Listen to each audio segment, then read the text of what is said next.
Welcome to Scrap Talk, your inside look from three outsiders of combat sports, where we aren't experts but will give you our opinions, like we are anyway.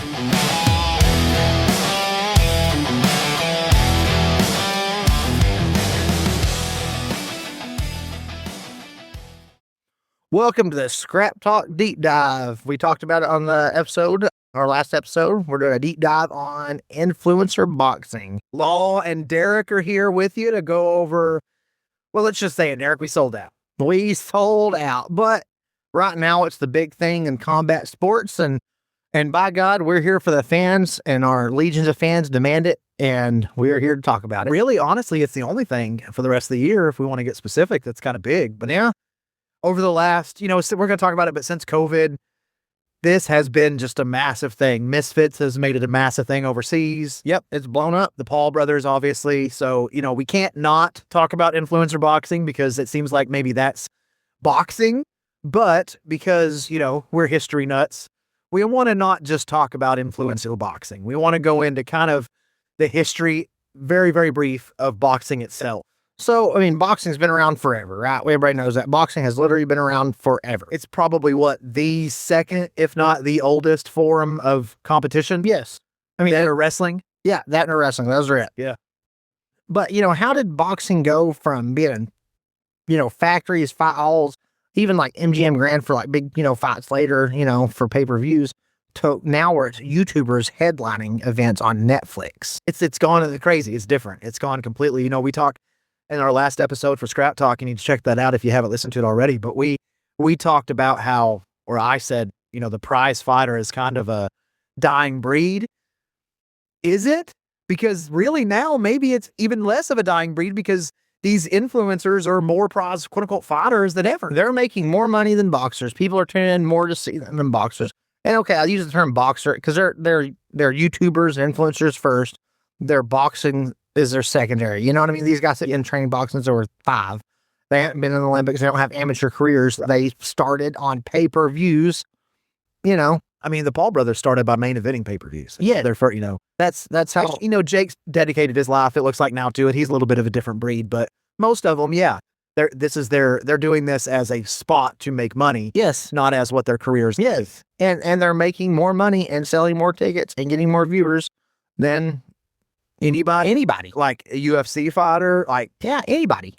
Honestly, as much as we give Jake Paul crap, if we're talking about individual people who can sell the most tickets or sell the most buys of a combat sport, or let's just say sport event, is there anyone? Do you think more people, here's one. Do you think more people would pay to watch Jake Paul box than to watch, let's say, LeBron play basketball? Yeah, 100%. What about, who's in the NFL? Like, who can we say in the NFL right now? Patrick Mahomes. Yeah. Yeah, 100%. I think so too. Yeah. Like, they could sell out any stadium they want to. The world. With Jake Paul headlining it. Yeah, no, even just America. They could do it anywhere. Yeah, anywhere. Like, anywhere they want. So, boxing started out... From Disney to that, man. Yeah. Good Lord. Yeah, boxing started out, as the working man sport, the guy, husband come home from work and that's what he'd do on the weekends and, watch boxing. Yeah. That was the thing to do. And it went from, kind of it resonated with the blue collar communities. It was blue collar guys, whether it be, the local gyms, the smoker fights, or the unsanctioned stuff, local heroes. You had Mickey Ward out there in Lowell, Massachusetts and places like that where family legacies and boxing. You had all this, right? That's what boxing was. Dirty, grimy. Yeah. And, it used to be the clearest, like the guys that would, like Jake LaMotta, that's how he got out of his lifestyle. His dad started, he was 6 years old, betting other dads' money on Jake LaMotta, sorry.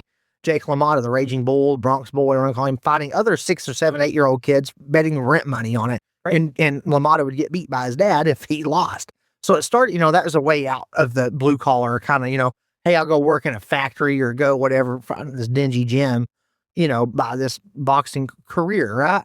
And now you have guys starting YouTube channels and TikToks, and that's the path to boxing now. It really is. There is a legitimate path that has been forged doing it that way. Yes. And back in the day, you had the big fights, in the 70s, Ali Frazier, Ali Foreman, the heavyweight boxing, was just a global.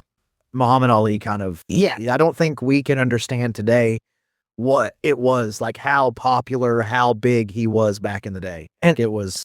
And then the 80s, you had Hagler, Hearns, Sugar Ray Leonard, Roberto Duran, and rivalries is what really sold fights, and that was a big deal. It didn't mean so much titles as much, but rivalries is what was selling fights now. Like YouTubers are selling fights. Am I correct in saying the 80s decade was more based on the actual fight? Yeah. Versus the 70s decade was based on the entertainment aspect outside of the fight, the talking, things of that nature. I agree to that.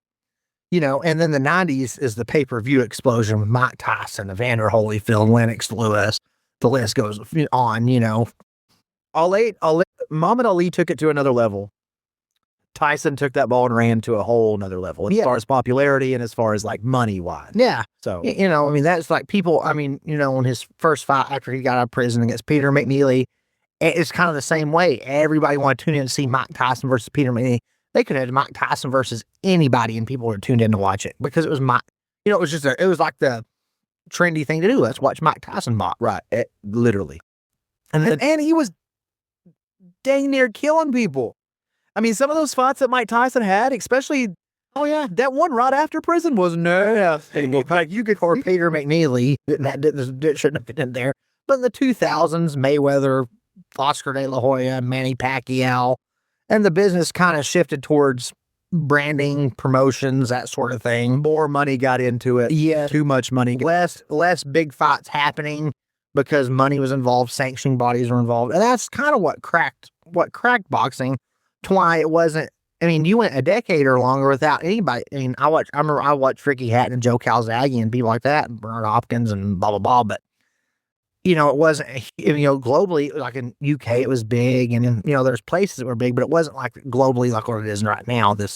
Especially in the United States, it was damn near dead in the United States. It really had. It's crazy because Floyd being one of the more popular fighters for positive and negative, and also, being one of the more, he's a defensive fighter. He's great at what he is, but he's not necessarily the funnest fight to watch. It really did take a dip when he kind of was who he was. They weren't fighting all the great fighters anymore. They were more interested in just padding that record. Everyone else started kind of following that path.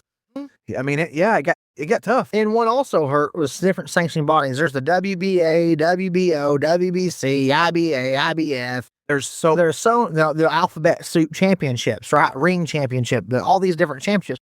And people are confused. They don't know who the heavyweight champion is. There's 6 of them. And there's so much politics that go on behind the scenes between all of them about who can fight for what. Yeah, to be the WBC champion, to carry their belt, you have to pay them X amount of dollars here. Well, who pays a company money to be the champion? That makes sense. And so that kind of pushed fans away. MMA also got big in the early 2000s. And that kind of drew some, the kind of that blue collar crew we talked about being boxing fans. That was kind of their new thing was MMA was that. So that drew another portion of their crowd out. And boxing stars were just really fewer and far between. So you're getting Floyd Mayweather fight or Oscar De La Hoya, Manny Pacquiao once a year. But other than that, they weren't selling pay-per-views because there was no other stars in the sport. No, and they had a deal with ESPN or HBO Showtime. They were pumping out cards all the time, but the cards didn't really have anybody on. No. And ESPN Friday Night Fights used to be a huge thing. ABC, I think, used to have like Friday Night Fights. When it was on Showtime, it was a huge thing. HBO was Showtime, massive. And then it kind of started slowing down with the names, and they were just kind of pumping out cards. And instead of being at these big stadiums, big venues, you'd see them more and more like casino halls, with 5,000 seats or whatever, and smaller venues. And then we had the birth of influencer boxing. Man, and it was in 2017, in my opinion, that it all kind of changed, really. 2017 is when we got Joe Weller versus Theo Baker. Both of them, amateur YouTubers. This was a boxing match that was on YouTube. Going back and looking at it, it was horrible. Everything about it was awful, but what did it do? It had millions and millions and millions of people watch it. And that kind of birthed the idea of maybe we have something here. You mentioned how and this is kind of true overall. Boxing has stayed pretty strong in the UK. Yeah. I mean, it's been soccer and then probably boxing right after that are their two main sports. And that's kind of who brought it in, that I don't know a lot about who he is, but he is a social media influencer, KSI. He's from the UK. I think he's from London. He's kind of the one that jumped in and really started it. We had Joe Weller versus Theo Baker, but after that fight, KSI came in and fought Joe Weller. It was on YouTube again. It got a ton of people. And then what did KSI do after that fight? He called out both Paul brothers. And that's kind of what sent us to where we are now. Now, this is maybe an ignorant question, but this is me not knowing, and maybe a lot of our listeners don't know. Are these professional fights? No, not at this point. No. We're having right now, none of these have been professional fights. I don't think the first professional week fight we have, I think the Logan Paul KSI, the second one was the first professional fight. And so he, like I said, KSI called out the Paul brothers. The first fight, I'm pretty sure, was an amateur fight between he and Logan. Millions again, dude, watch it. And you got to think, the Paul brothers, both Logan and Jake, they do have a following. And anything they do, especially now we see, their followers follow them to wherever they are. But KSI fought Logan Paul twice. The second one was in 2019, and I think that's kind of where we look at, that's our professional area of influencer boxing. I think before that was kind of, let's get our toes in the sand, let's see what we can. I think at this point, they know they can make money on it. They see they can make money on it, so they start making it professional fights. KSI versus Logan Paul 2.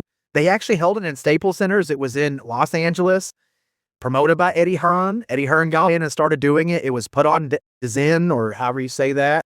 DAZN's how I say it. Again, probably millions of people, millions. And then it kind of had a little struggle, which looking at in the moment, COVID happened, so all the fights stopped. I think a lot of people thought maybe that was going to be where it kind of died down and it wasn't going to happen, but it really kind of only did the opposite to it. Because when we had that COVID period, we then had these influencers. What are these influencers really good at? Social media, talking, getting excitement. That's all they did. The entire time we were stuck down, we were locked down, they just kept talking. They kept training. They kept talking about online rivalries. They kept pushing everything. And then when we came back out of it back in 2022, that's kind of where we had a big explosion. We had Jake Paul start to fight. And then the big one that really kind of put him on the scene, I would say, is when he knocked out Nate Robinson. Do you remember that one? I do remember. Nate Robinson was a basketball player. Played for the Thunder. Yeah, but Played for the Thunder. He's about 5'6", I think. After that, Jake Paul kind of separated himself from the rest of the YouTube boxers to be a real boxer, but he was targeting old MMA fighters, retired MMA fighters, former champions, or 60-year-old Mike Tyson. Yeah, I mean, he fought Tyron Woodley twice, obviously back-to-back. First one, Jake Paul actually won against Tyron versus the unanimous decision. Second time, he knocked him out cold. That's that famous one where, Woodley has the dude wipes on his butt sticking up at the end. So that's kind of what really made Jake Paul there, too. Jake Paul understands promotion, trash talk, and modern media better than anybody else. These influencers understand it better than boxers, but Jake Paul even above them. I agree. Because Jake Paul has talked himself into why we're doing this episode. Yeah, that's what he's talked himself exactly. You're right. Now, you are right. The dude's put in some work. I mean, now we have to sit here and acknowledge the fact, man, he's put in some work. If you watch his bag work from 2020 compared to now, or mitt work, he's a boxer now. He's a professional boxer. Should he be fighting Anthony Joshua? I guess that's to be determined. But you have to have some respect for the guy to put in that kind of work to be that kind of boxer that he is. I agree. So you have Jake Paul versus Woodley, and those two fights kind of really got mainstream. Those are pay-per-view fights. And then in my opinion, that was really the catalyst of what we're going to see moving forward and kind of what I think is going to take influence boxing from now on. Right after that, you had KSI actually fight 2 fights in one night. I don't know the exact names. It was Swarms and it was Luis Alpiada. Both of them were influencers. I don't know who they are. But why that's important is because not only is it KSI, you got the numbers, but that's the night where Misfits Boxing was created and started and moved forward. Yep, that is and true. Misfits now, Eddie Hearn is behind it. They're the ones, other than MVP, Jake Paul's promotion, they're the ones that are really, really pushing the influencer boxing. And they're kind of overseas pushing it, or the Pauls are pushing it here, right? 100% London-based. They're heavy into mostly London athletes. I mean, they've got they pull OnlyFans models in. They're all about not necessarily the boxing itself, but the entertainment aspect coming out of it. 2022, you had a KSI fight again. You had KSI face Foz Temperer. He won that. KSI against Tommy Fury. Then you turn around and you had Jake Paul versus Tommy Fury, which is Jake Paul's only loss on his record. Yeah.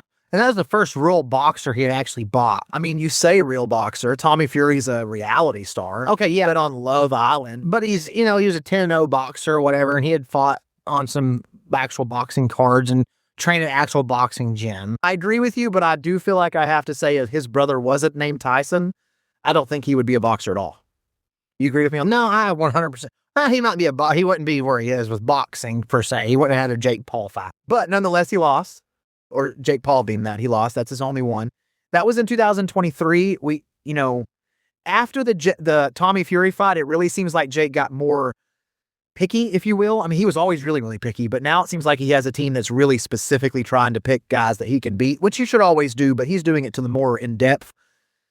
And he's kind of tied it all the way into now he's fighting Anthony Joshua, Originally he was going to fight Mike Tyson. Yeah, originally he was going to fight Javante Tank Davis, and most people know Tate got into a lot of legal trouble, surprise, surprise, and had to pull out of that fight. And he went from fighting, the smallest boxer on the face of the earth to damn near the biggest boxer on the face of the earth. And can I just go ahead and say, for those that haven't heard, I hope Anthony Joshua puts him to sleep in 10 seconds. Everybody does. Okay. And here's what I think. But I actually like Anthony Joshua as a boxer. Anyway, I won't go on that tangent. Here's what I think, too. I want you to go on that tangent a little bit. Here's what I think, too. I think Jake has matured. And I think now he understands that and he realizes that. He realizes that the money is not necessarily him winning. The money is him possibly losing. I mean, why everybody wants to buy these fights, which we're not having to buy them. We just have to pay Netflix. Well, and you like wrestling. We talk about Roddy Piper talked about. Without Roddy Piper, there's no Hulk Hogan to sell WrestleMania 1 because people tune in because they want to see Roddy Piper get beat up. Absolutely. It's kind of the same principle. Jake Paul's made himself the bad guy on purpose. Absolutely. Because he sees dollar signs. So I skipped over the one fight that we kind of want to talk about a little bit, but Jake Paul versus Mike Tyson, that was kind of the big one. That was the debut on Netflix for Jake Paul's MVP promotions. He's done a really good job of signing young fighters to that promotion. Amanda Serrano, who is a really, really, really good female boxer, is kind of his prize. Like Katie Kaler, is that the one's name? So he's done a good job of signing younger fighters. They both fought. Those two actually fought each other. In the Tyson card is the co-main. Tyson was what it was. It was a 20, 30-year-old age difference. 40 almost. And 35 probably. Tyson really didn't throw a whole lot of punches. Very similar to, Woodley didn't throw a whole lot of punches in either of his fights. But or Ben Askren wasn't a boxer. Yeah, that was a little bit different. I think this week is going to be a very pivotal aspect to where if Jake Paul can do something against Anthony Joshua, then we have to start worrying about where this is, not worrying, that's the wrong word, but thinking about where this is going to go long term. So, but he also, it's not just the Paul brothers. It's, we mentioned KSI, but, whoever the heck Salt Poppy is, I know I've been seeing his name all over, but he just, boxed Tony Ferguson, I think on Misfits. Yep. Well, it was 100% on Misfits. Okay. So you're seeing a lot of MMA legends stepping into this space now to fight these influencers. Minotauro Nogueira, Little Nog, he fought some Brazilian influencer down in Brazil, Andre Arlovski lobbied hard to be the one to be Anthony Joshua in this situation. He did. I mean, these MMA fighters see dollar signs as well. I mean, how often have we seen, Nate Diaz? No, I'm sorry, not Nate Diaz. Yeah, Nate Diaz. Like talking about fighting whoever it is and this Conor McGregor. Yeah, and I've been in there. To box Jake Paul, and that was a big selling event. Yeah. But, influencer boxing today went from a novelty like at the beginning where Jake Paul's boxing Nate Robinson, and whoever the heck else, and KSI's boxing two dudes in one night that aren't boxers, they're influencers, to now it's a legitimate business, a money-making business, and they're actually getting boxers. So the main event might be an influencer, but the rest of the card's actual boxers. Boxers are getting paid like they probably should be. That's a big difference in the Misfit cards and the MVP cards. In that the Misfit cards, they really dive in, and from top to bottom, it's all influencer, it's all, entertainment. And you're right. It seems like Jake Paul's promotion that he's putting on, they're more focused on, let's put good fights. And then if we have the main event being something like a Jake Paul, Tommy Fury, or whatever it is, that's cool, but we've got some legitimate real fights. So you're getting actual boxers getting eyes put on where we talked about eyes were not getting put on these. And they're making money. And they're getting paid. Probably getting paid better, honestly. And you got really good professional production. Oh, I know the first ones on YouTube the production was trash. Completely different now, though. Like, they're YouTubers. They're legitimate. Yeah, you're going through athletic commissions now. They're actually doing real training camps for these fights. So the lines are kind of blurred now between entertainment and actual sport boxing, and that's why I think fans are tuning in, because to an average Joe, it's boxing. To average Joe don't know the difference in Roy Jones Jr. and Jake Paul's boxing ability. They see guys putting on red gloves and punching each other. You know what I mean? So, And they're going to know who Jake Paul is one way or another just from being on the line somehow. yeah. Before I didn't know Jake Paul was a Disney star. I didn't know what he was. I just knew the name because you've heard it a billion times. I think when we look back at it, I think the big significant moment, the turning point of all of it was probably going to be Jake Paul, Tommy Fury. I think that's the fight, because that connection to Tyson, him promoting the fight as well. I think that's when it kind of became accepted by mainstream acceptance, to the point now we're on Netflix, mainstream acceptance. I think that fight was the turning point for it. And get more mainstream than that. Yeah. No, I think that's from where it went from like a joke, like, this fun sideshow to do, to, oh, it's boxing. Oh, yeah. I think that was kind of the turning point. Anthony Joshua versus Jake Paul this Saturday is going to be the next step of all that. Yeah. I mean, Netflix, it's going to break all the records. It's going to be the #1 combat sport event that's ever been watched. Well, I mean, really, the sky's the limit for it. What does it mean for the sport, though? Can it keep growing from here? Or is this kind of a thing that'll die out and boxing go back to what it was being, not viewed, or what do you think it does for it? This is going to be, in my opinion, you're going to see this be kind of the future of boxing. I think you're going to look at, this is how most boxers are going to have to get on cards now. You're going to have these bigger promotions. Jake Paul's promotion's not going away even when Jake Paul doesn't fight anymore. He's going to continue to put on fights. Looking forward, we talked on the other on our regular weekly podcast I have before.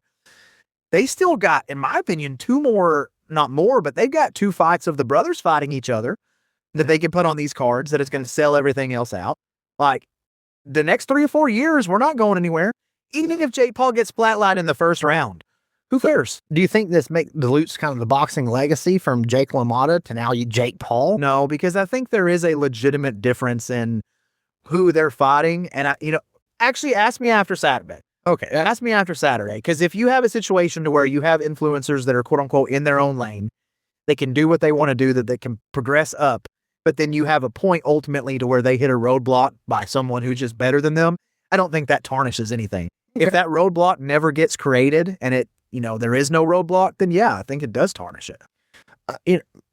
We talked about me a little bit, but this kind of also, back in the day, there was boxing gatekeepers, to before there were gatekeepers, guys that were, if you could beat those, you moved on to the next level of being on pay-per-views, on undercards or whatever. And there's not really a thing now, because you're able to beat, instead of going through a gatekeeper, is beating an old retired MMA fighter that had a name. So that kind of does something, hurts them a little bit, I feel like. I mean, look at the co-main event this weekend. We got 2 retired MMA fighters that are boxing in the co-main event with big names.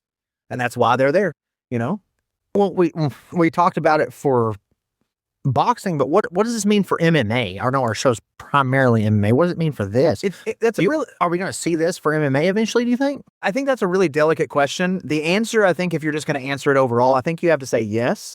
But I think that's very, very, there's a specific reason to yes. I think you could see the Paul brothers crossing over. I don't think you're going to see the aspect of influencer boxing as overall crossing over. And the reason is because the Paul brothers do have a wrestling background and both wrestled, from what I understand, pretty good in I understand as well. So they're unique in that they have a background. But the difference between MMA and boxing is, if you're going to go into an influencer boxing, you can land one punch if you're lucky. If you just throw a hard punch, you can land one. When you add everything else in, it's really hard to get lucky, because you could be taken down and held down pretty quick and pretty easy. So I don't think you're going to see an influx of all these social media influencers trying to get MMA fights, but I could see the Paul brothers here. Would you see the same deal like old MMA fighters seeing another payday and just trying to fight? I don't care if they lose because I'm making money. Do you think? Yeah, MMA fights. I mean, that'll happen. Absolutely. If Anthony Joshua knocks out Jake Paul, you could see Jake Paul fighting like a Tony Ferguson. There's something to that nature next, like in an MMA fight. That would be, Francis Ngannou's talked a lot. Jake's been talking about the big boxers. I mean, him and Usyk had been talking online, but what do you think the future, I know we talked about it, the future, do you see it keep growing? Do you see it plateauing? I know we talked about it going anywhere, but is it going to get bigger after this week? I mean, do you think Or just to get bigger. I think it's going to be the biggest thing that we've ever seen this week. That is insane to me that this is what the sports came to. I don't think it's going to get. I think what we see right now is what we're going to get. Are you going to see traditional boxers reclaim ever the pay-per-view, being pay-per-view kings, or whatever you want to call it, compared to what the Paul brothers are? Is it going to be the next influencer come up after this to be the next Jake Paul? I think you're going to see if a combat sports person wants to be that next level, they're going to have to kind of become an influencer. You know how Rampage is online all the time now. No. Like kick stuff. I think you're going to see, younger boxers, younger MMA, they're going to be more online. They're going to be putting more videos up and they're going to follow that path. So they're going to be an influencer, but they're going to be like the fighter first. Oh, it's such a weird thing to be even talking about this for me, but Not fun, is it? no, I'm kind of depressed actually. But it's you know what it is it is entertaining. It is. I mean, you know what's sad? I hate it, and I'll watch Saturday. Yeah. Oh, we'll all watch Saturday. I'll tune in. And we'll probably see a couple young fighters in the early card. They're going to be good fights. They're going to make names for us. We're going to turn on and talk about them the next week.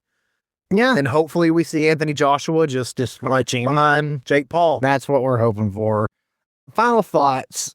Do you think, before we close out, do you think this is respectful to boxing roots, like we talked about earlier, where it came from? Or do you think it's just something that we're just going to have to acknowledge as change and move on? Well, it's definitely not respectful, I don't think, because, parlaying this into the MLB right now, I'm a huge Giants fan. The Giants made a big deal with hiring a new manager from college who's never managed in the MLB. And Joe Madden really quickly said it's disrespectful to all of us managers and that you think that we don't have to have any experience to do what we do. The same thing kind of parlays into this, and that it's disrespectful to the guys that have been doing it since they were 4 and 5 years old. Yeah, and I have hundreds of amateur boxing matches. But having said that, the way Jake is kind of positioning himself now I'm not talking about the other ones, because in Misfits, you see some crazy stuff. I mean, you see, like I said, they got OnlyFans models that are like in full lingerie at the weigh-ins. You got all that kind of stuff. So let's put that in the corner. They have Dylan Dennis as a world champion. Yeah. But with Jake, specifically Jake, I don't think you can go down the road of disrespect anymore, because he's putting in the effort. He's doing the things behind the scenes. He's doing what he needs to be a professional boxer. He is, unfortunately, he is. His brother, no, not yet. But his brother got to freaking box Floyd Mayweather. I don't think we mentioned that. No, we didn't mention that. That was a huge, in fact, at the time, massive. Before Tyson, that was the biggest. Massive. And it's a closer fight. Not Jake. Yeah, Logan Paul. Yeah. So, I don't know. You have probably the next crew of influencers will probably come up doing the same thing. And as long as they stay away from MMA, I'll be happy. Well, I think it's hard. It's definitely a lot harder to go into MMA, because unless you have that background, like we talked about, the Paul brothers do have a wrestling background. Or you can have two chumps that don't know anything. They're like, yeah, let's fight. I mean, you kind of saw that was CM Punk then the first influencer in the UFC, if we want to say that? Yeah. And he got his ass handed to him 2 fights in a row. Yeah. Now, so I don't know, but that's the boxing's changing. The world of boxing's changed. Whether we like it or not, we got to accept it. And let me ask you a question, but we'll end on this, and we'll end on something that'll kind of parlay into next week. Looking at the numbers, okay? So looking at how many people watch the Netflix event. UFC typically puts on one numbered, quote unquote, pay-per-view, whatever we're going to call it, next a month. I'm not talking about the fight nights. I'm just talking about the main number. 323 like we just had. How many of them in 2025? How many do you think we would have to add up together to match how many people are going to watch Saturday night on Netflix? All of them? Probably, that's what I was going to say. All of them, if not close to 200 and 250,000, I think, is kind of an average buy rate, if you want to say that, for those numbered events. It can get higher, but none of these get higher, really. I think you're going to see 10, 20. No, you'll see over 20 million. You'll probably see 30 in the 30s. Interesting. Let's remember that, and let's look that up. Yeah, how many numbers? And Jake will probably do another 1 or 2 of these next year. You know what I mean? So I'm sure he'll do it. If he wins, he'll fight Usyk next year. God, let me take that back. He'll fight either Usyk or who just beat Canelo? Terrence Crawford. Yeah, Terrence Crawford. Bud Crawford. He'll fight either Usyk or Bud next year. Don't keep doing. Oh, it'll happen there. If he loses, I think we'll see him transition more into maybe maybe Logan next year if the WWE will let Logan do it. He'll have a couple more because, I mean, crap, why would he not want to make $20 million or whatever he'll make, $100 million or whatever. But on that note, let's be depressed all together and know that this weekend, Saturday. we're all going to, whether we want to admit it or not, we'll all watch it. So let's meet back next week and talk about the big fight from the weekend. Have a good one.